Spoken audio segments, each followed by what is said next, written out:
Hey guys, welcome back to my YouTube channel. So in this video, I'm going to be showing you how to set your fingerprint on your Samsung device. So in order for you to do this, firstly head over to your settings application.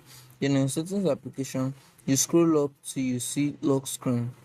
So on the lock screen, you click on screen lock and biometrics.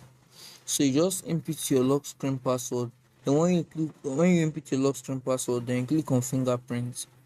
Then click on add fingerprints to add it there. So you just have to put in your hand on the fingerprint scanner till it is done scanning.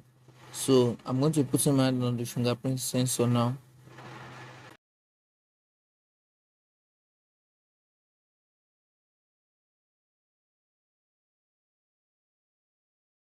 See guys, I've been able to add my fingerprints to my Samsung device. So that's just how you can easily do this guys.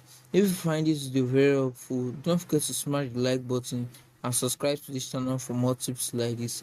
Thanks for watching guys.